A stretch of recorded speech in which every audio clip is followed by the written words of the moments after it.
as a lead-in to the introduction and First and Second Manassas, as written by Mark Nesbitt, I would like to add a personal note that Manassas, or Bull Run, is all dependent on which side of the Mason-Dixon line you're on. Typically, the South or Southern forces would refer to it as Manassas, and Bull Run were in regards to the North, or Yankees. An excerpt from the introduction. What is a ghost? By the age-old definition, a ghost is a disembodied soul that, after the life of its body is over, goes on to live an existence apart from the physical world. That particular definition says a lot, that we are more than just physical, flesh and blood bodies, that we also contain an intangible soul, that after the death of the physical body, the soul lives on and may be immortal, that it lives on in a place invisible to us, another world, another plane, another dimension, that may exist alongside the one in which we exist. A more sinister twist is found in the famous ghost hunter Hans Holzer's definition. Ghosts are the surviving mental faculties of people who died traumatically. So according to Holzer's study, if you want to come back as a ghost, it's going to hurt. But it is Holzer's definition that would seem to apply to just about every soldier who died in the American Civil War, whether by bullet or shell or slow, painful, wasting disease. It may at least partially explain why the battlefields of the Civil War are such fertile grounds for hauntings. First and Second Manassas. Like a number of sites in 19th century America with key crossroads, railroad junctions, and strategic terrain features, Manassas in Virginia was unfortunate enough to be the scene of more than one bloody conflict. Located less than 2 days' march from the federal capital of Washington, D.C., the junction of the Manassas Gap and the Orange and Alexandria Railroad provided a supply of rations and ammunition to the rebel army encamped in the area. After the fall of Fort Sumter in 1861, the North was filled with cries to advance on to Richmond, while the Union blockade of southern ports began to be established. President Lincoln directed Union General Irving McDowell to come up with a plan to take 35,000 troops around Washington and oust the nearly 21,000 Confederates ensconced around Manassas Junction under the command of the hero of Fort Sumter, General P.G.T. Beauregard. A relatively large Union force was to prevent some 11,000 Confederates under General Joseph E. Johnston from leaving the Shenandoah Valley and reinforcing their comrades at Manassas.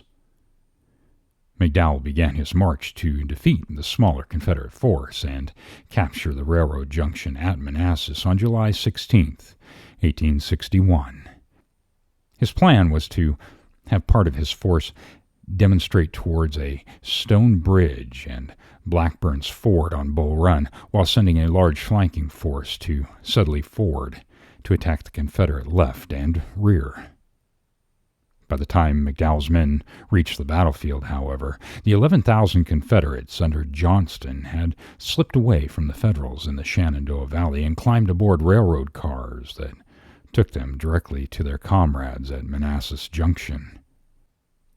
It was the first time in warfare the railroad had been used to transport troops to the battlefield.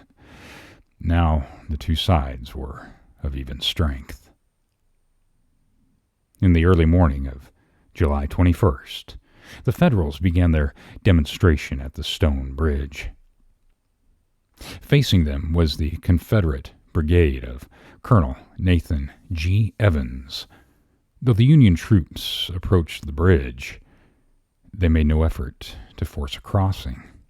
About 9 a.m., Evans received an urgent message from the Confederate signal officer E.P. Alexander, using the wigwag method of flag communication. "Look to your left. You are turned." Leaving part of his force at the bridge, Evans marched the rest to Matthews Hill to confront the two flanking enemy divisions. Fortunately, Confederate General Bernard B., after hearing the firing earlier, began moving his and another brigade toward Henry Hill. As the Union flank attack began to threaten Evans' hold on Matthews Hill, B marched the two brigades to support him while fighting continued on Matthews Hill. Another officer whose reputation would be made in the next 2 years led his brigade across Bull Run and toward the rear of the Confederates on Matthews Hill. Colonel William Tecumseh Sherman and his troops made the Confederate position on the hill unattainable, and the three rebel brigades began to withdraw. The Federals paused in their assault, and the break allowed a Virginia Military Institute professor turned colonel to find an excellent position behind the retreating Confederates and establish a new defensive line. General B saw the brigade and proclaimed, "There is Jackson, standing like a stone wall," exhorting them to rally behind the Virginians. Never again would Thomas J. Jackson teach under the student's nickname Tom Fool, but would fight under the nom de guerre of Stonewall. At this early stage in the war, it was not the blue versus the gray. Uniforms from pre-war militia units were used, or new, gaudy uniforms were supplied by home states. Some northern units wore gray, some Confederates wore blue. Some units on both sides wore red. The now familiar St. Andrew's Cross Confederate battle flag was not yet in use, and the Confederate flag was similar to the United States flag. In fact, it was mistaken in the smoke and haze of battle. Because of this, there were several incidences of quote-unquote friendly fire casualties. By mid-afternoon, Confederates had solidified their line on Henry Hill. McDowell attempted another advance to Chin Ridge, but it was anticipated by the arrival of two Confederate brigades. He then ordered a withdrawal back across Bull Run.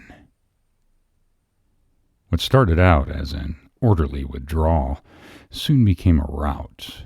Rumors swirled that the Confederates had reserved the Black Horse cavalry to swarm down on the retiring units to capture or, worse, slaughter the men on foot. A wagon crossing the Cub Run Ridge overturned, clogging that route and producing panic. To make things worse, civilians and congressmen from Washington had ridden out to watch the show from the safe side of Bull Run. As they began to head back to the Capitol, the traffic jam increased. Yet some Federal units maintained enough composure to discourage a full Confederate pursuit. They had all been marching and fighting since before dawn and were played out.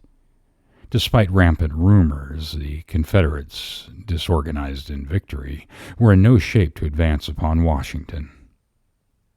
When the final roll of casualties came in, they were higher than in any other battle fought by an American army. According to the National Park Service figures, Confederates suffered 1,750 casualties, and the Union Army 2,950. Another casualty was elderly Judith Henry, who refused to leave her house on the hill that bore the family's name. She was killed by an artillery shell that exploded in her bedroom. The real casualty, however, was American innocence.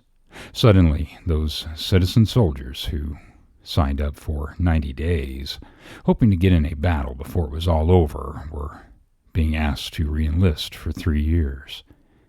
Everyone began to finally realize how costly, in both treasure and blood, this war might be. Second Manassas, or Second Bull Run. After the defeat at Manassas, Lincoln put George B. McClellan in command of the new Army of the Potomac.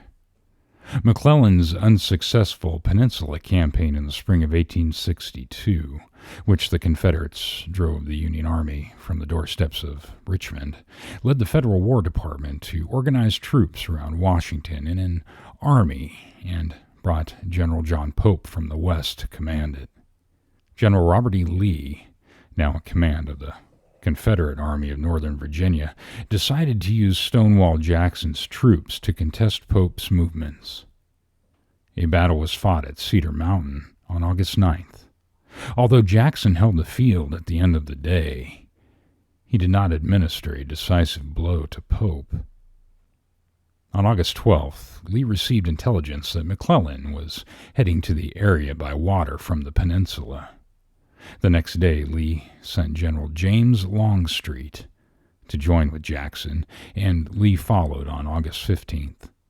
Lee's plan was to attack Pope before he could be reinforced by McClellan. Fortunes of war would dictate otherwise.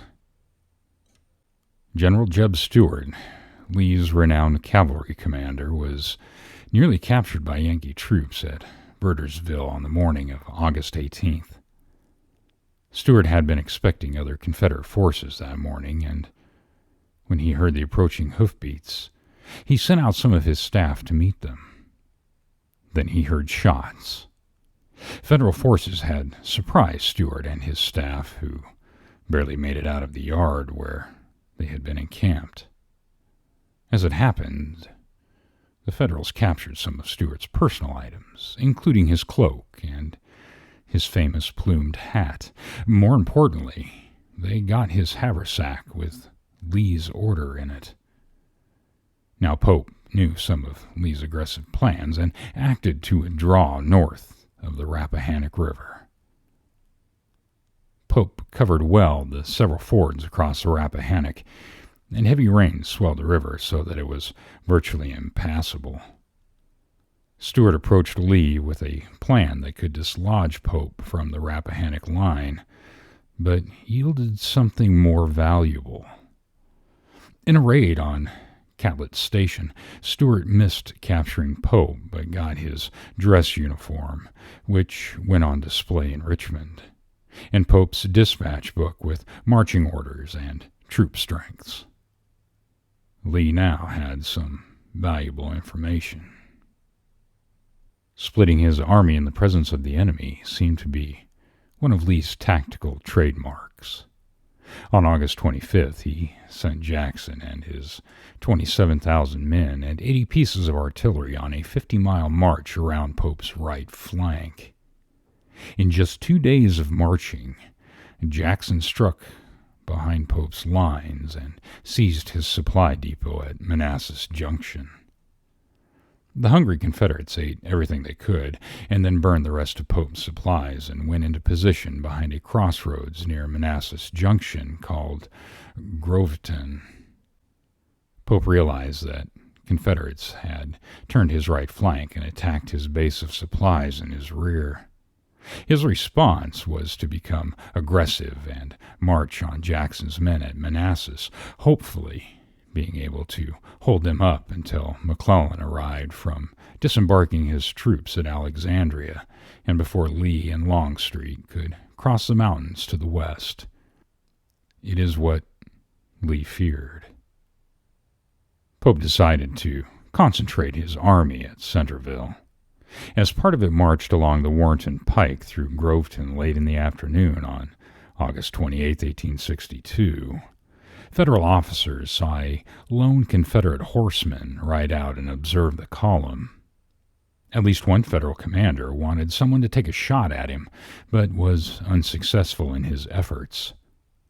As quoted in David G. Martin's book, The Second Bull Run Campaign, The lone rider returned to the woods near the Bronner farm and told his subordinate officers, "You may bring your men up, gentlemen." The single horseman making a personal reconnaissance was Stonewall Jackson himself. Jackson knew Longstreet was on the march and would rejoin him by the next day.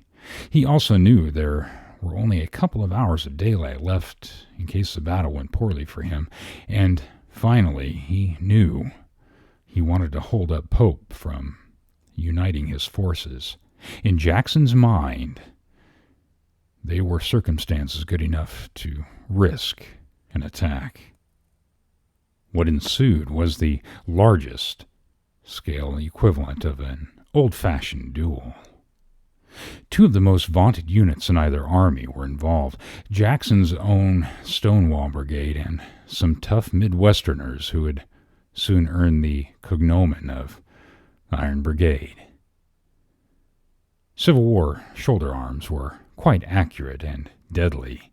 At 300 yards, the Northerners' first volley was fired at 150 yards, yet the Confederates continued to advance to within 80 yards before they fired their first volley. For 20 minutes, the first units in the battle volleyed toe to toe, suffering horrendous casualties. As the sun slowly sank, more units were thrown into the fight by both sides and blasted away at each other from practically point-blank range. One Union colonel called the participants crowds of men firing at each other from 50 yards. The right flank of the Union line was fired upon from 30 yards away, and famed Confederate artillerist John Pelham drove his guns to within 100 yards of the left flank of the Federals and opened up. Neither side wanted to withdraw. Finally, darkness forced an end to the first day of one of the most intense battles for its duration in the war to that date.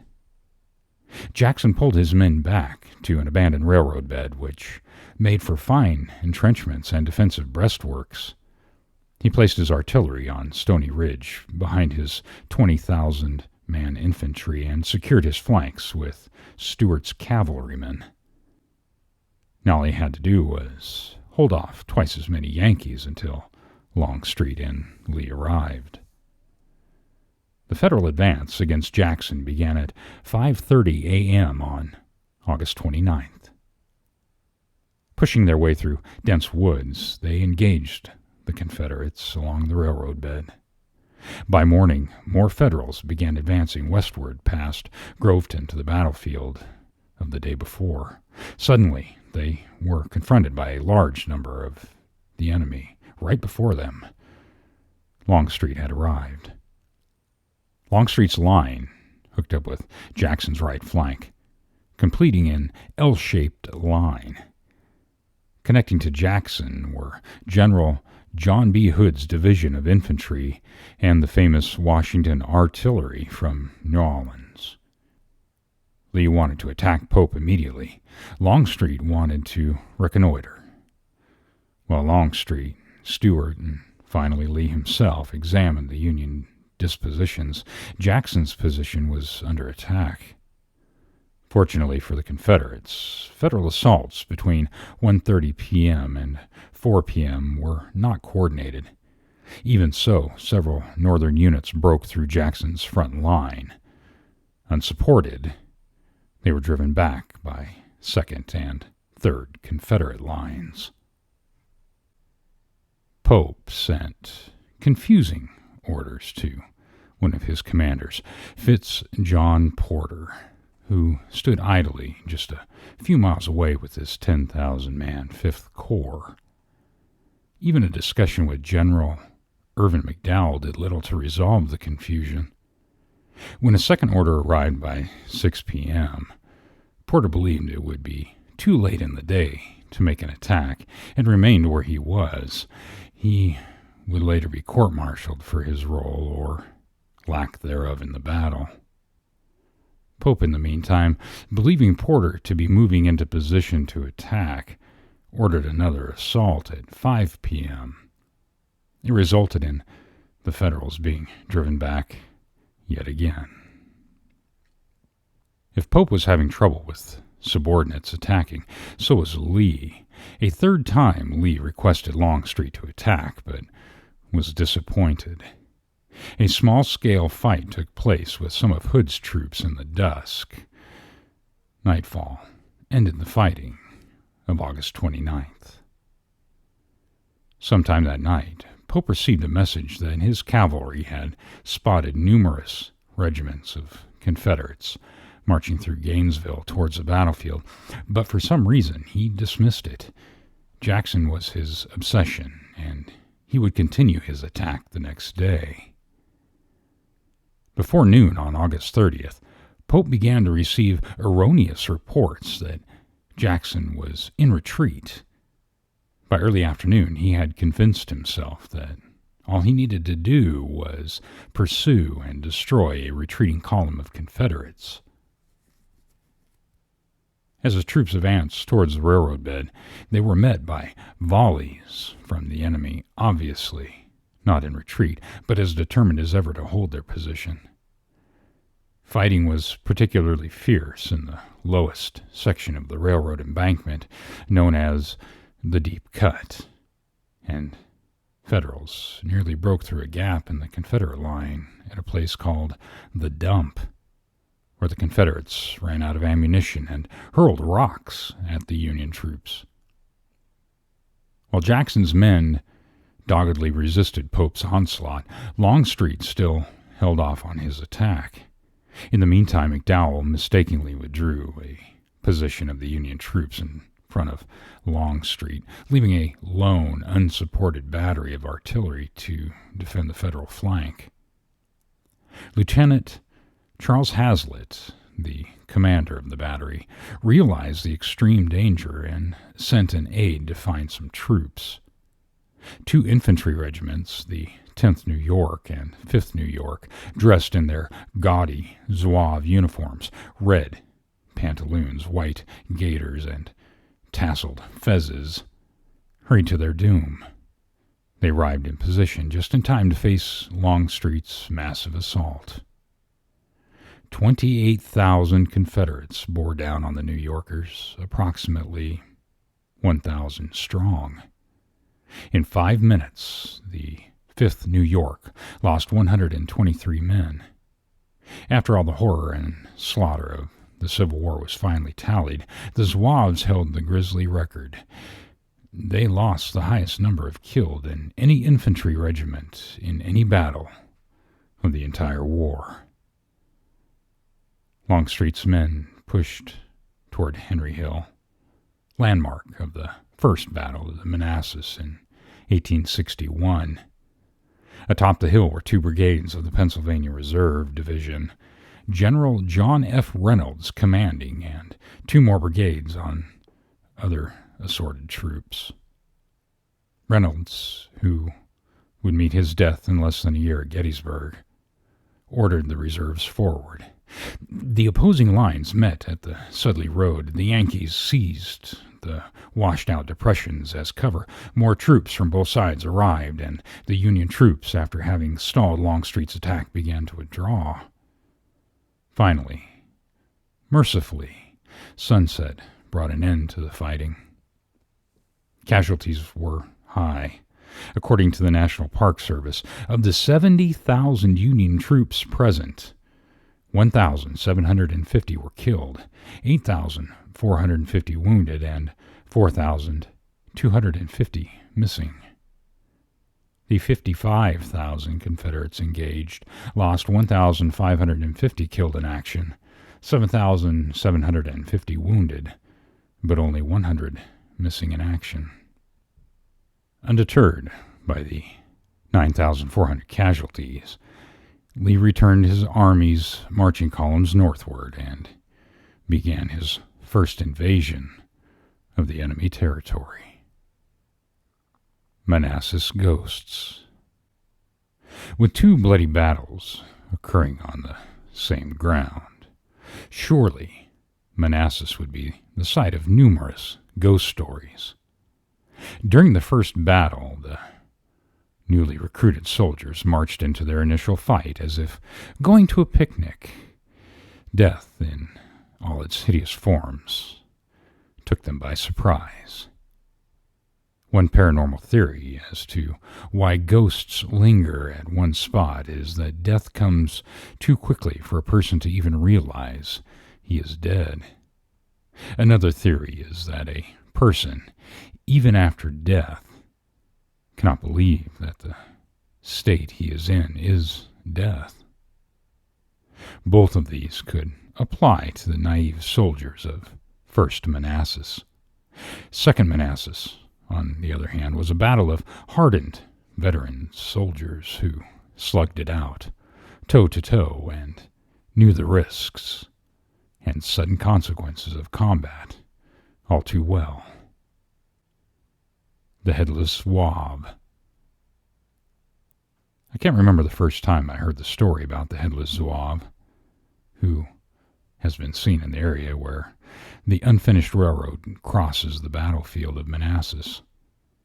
It was almost likely in the mid-1970s when I was a ranger at Gettysburg and would visit friends at Manassas. First, some historical background. Zouave units were formed at the very beginning of the American Civil War. In the mid-19th century, anything and everything French was in vogue, from women's garments to military style.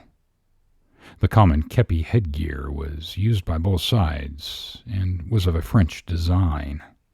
Some military units took the fashion statement to extremes and outfitted themselves head to toe with the uniform of French forces in northern Africa. With Middle Eastern influence, the uniforms featured ballooning pantaloons tucked into gaiters, short waist-length jackets with looping embroidery, waistbands that were yards long, and, to top it all off, tasseled, turbaned fezzes. The worst part, at least to soldiers who would do much of their fighting in woods and fields, is that the uniforms were brightly colored. Red sashes or jackets, yellow piping, and blue striped pantaloons, making them perfect targets. Others claim to have seen the ghost of a Zouave at or near the New York Monument on New York Avenue. The Headless Zouave I had always heard about had been seen near the unfinished railroad. Stories abound of out-of-place sounds, intense cold spots, and weird smells like rotten eggs and a smoky odor of something charred. Sullivan Ballou and the charred smell. L.B. Taylor, Jr., in his Civil War Ghosts of Virginia, may have an explanation for the charred odor that people smell at Manassas. Taylor recounts a story printed in Washington Magazine in the early 1990s that refers to people on the battlefield reporting the smell of black powder and burning flesh, as well as localized cold spots. A park ranger confirmed that visitors have randomly reported the weird, out-of-times smells. Taylor wrote about the ranger's explanation of the smells. A letter from Major Sullivan Ballou to his wife in Rhode Island was read. In flowery Victorian prose, he promises, if he should die in the coming battle, First Manassas, that he will return to her as a ghost and watch over her. While the sentiment is beautiful, reality is far more brutal. After he was wounded, Ballou and a colonel were taken to Sudley Church, where they died and were buried in shallow graves nearby. In the spring of 1862, the Confederate Army left the area, and orders came down from the governor of Rhode Island to locate and recover the bodies of the two heroes. As the parties were digging near the church, a local girl told them that the Confederates had already emptied the graves and took the body of the higher-ranking officer to a ravine, mutilated it for ghastly souvenirs, and burned it. The exhumation party located the decapitated remains. But she was wrong about the identity of the body. It wasn't the colonel, but Major Ballou, whose body had been partially cremated. Could this then be the source for the consistent reports of the charred smell? Could it be the soul of Major Ballou calling out from the desecrated grave he once occupied? The Stone House. The Stone House is a battlefield landmark with a sordid past and mysterious happenings associated with it. Literary references to the Stone House go back to 1866, when Confederate veteran and novelist John Easton Cook referred to it in his book, Surrey of Eagle's Nest. Cook referred to it as the Old Stone House of Manassas, or, more ominously, the Haunted House.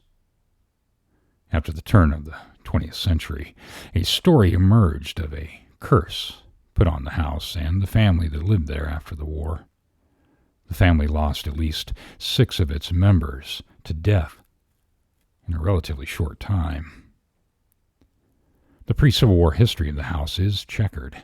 It was once a tavern and an inn for Western traders on their way to Washington. According to the National Park Service's brochure, it was never a fancy place, but catered rather to rough-and-tumble, liquor-drinking cattlemen and teamsters.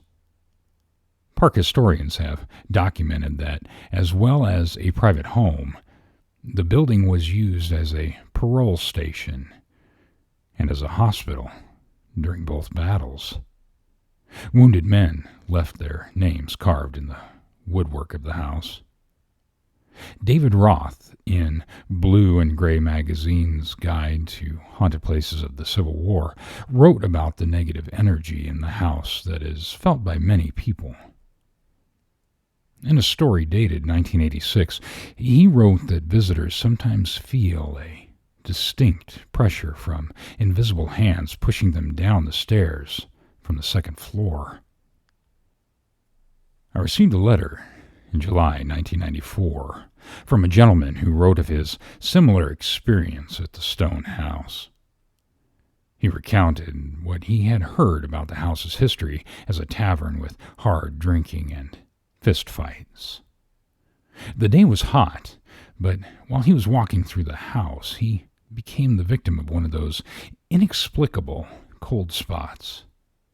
As he was leaving, he was hit hard from behind and fell out of the house to the ground, injuring his knee. In physical pain, he was also upset, because coming from the house he heard laughter as if a group of people were gloating over his being thrown to the ground. He turned around to ask for help, only to find that no one was inside or outside of the house. He was alone. A friend and former park ranger told me a story of a couple of other rangers who were working in the basement of the locked stone house. As they paused from their work, they heard footsteps on the floor above their heads. Thinking that somehow a visitor had gotten into the house, they went upstairs to find all the doors still locked. Taylor also quotes a ranger as saying that people driving through the park at night report seeing lights on in houses that have been torn down long ago. The antecedent to the story was told to me in September 2010 by a young woman who lived near Manassas and was familiar with her quote-unquote neighborhood. One night she was driving to an appointment and passed through the intersection where the stone house sits. She was astonished. The house wasn't there. She almost panicked. Was there some calamity that forced the Park Service to tear down the historic building? Had there been a recent fire that she hadn't heard about? Before she could comprehend what could have happened to the farmhouse and old building, She was through the intersection on her way. After her appointment, she returned the same way, perhaps thinking she might be able to stop and examine whatever remains of the structure were left. As she approached the intersection, she was struck by one incredible thing. The house was there again. Later, she related the story to some friends. They were silent, just a little too long. When she asked if they thought she was crazy, they answered that the same thing had just happened to them. The old stone house had vanished, only to reappear a while later.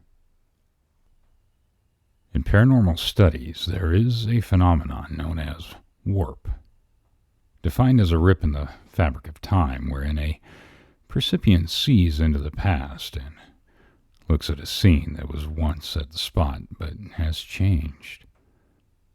Is there some sort of warp in the area of the stone house that occasionally allows us to see the site before the house was built in 1828? Is there a rip in time there that opens and closes according to some as yet unknown natural, or should I say unnatural law? Broken machinery. After a speech about ghosts I had once given, a man approached me and said he was there working for a consulting firm in Manassas that was helping with construction around the area. The project was halted because they had discovered human remains, which they determined had come from one of the battles there. He was working with the machinery to exhume what was left of the soldiers after many years in the soil. Suddenly, as they were about to unearth the remains, the machinery broke down. They had to stop and send the machine back to the shop for repairs. They scheduled another time to begin to remove the soldiers. Again, they were working at the site when the backhoe broke down. Chalking it up to bad luck, they again returned to the shop for repairs. Once again, they were on site, continuing where they had left off before. It's plausible to blame bad luck for a mechanical breakdown twice. But once the repairs are done, there should no longer be a problem unless there's something else involved, like in this case. A third time, the backhoe broke down, covered the remains, and gave up.